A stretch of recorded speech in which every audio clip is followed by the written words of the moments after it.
Hi, and welcome back to my channel. I hope you're all staying safe and healthy in the midst of this pandemic. In this video, I want to showcase my new Mini Z track and some of the driving I've been able to do at home. As you can see, I've installed multi-purpose EVA foam mats to create this simple and easy circuit to get me into the habit of driving.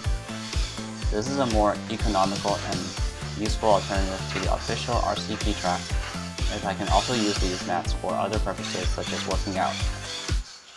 In one of my previous videos, I was restricted to only half the course size, and that made driving very tight.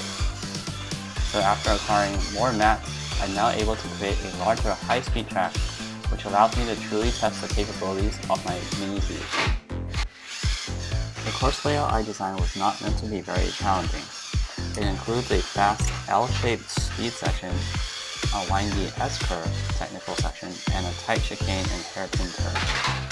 This combination will allow me to get a feel for the different aspects of Mini Z driving. The car I'm using is an Audi R8 LMS 2015 red on the MR-03 chassis with a wide front. It is a box stock rear-wheel drive with installed 6T motor Pinion gear.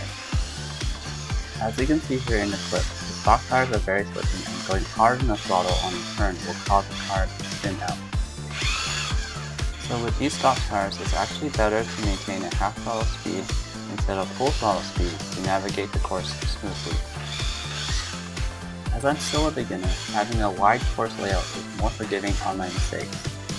I'm still getting used to the track layout and the stock car settings. Even with the slippery tires, it is still possible to drive smoothly by controlling the throttle. As the saying goes, practice makes perfect. My goal is to be able to gain enough experience and driving sense to be able to handle different cars and their capabilities in the future. It is so much fun to drive around and get some practice in. Although nothing beats going outside and getting sunshine and fresh air, driving indoors is a good way to kill the boredom of staying indoors all the time. There's so many ways to modify Mini Zs, and I'm excited to test each and every one of them to see how they affect handling and how my driving can adapt to them.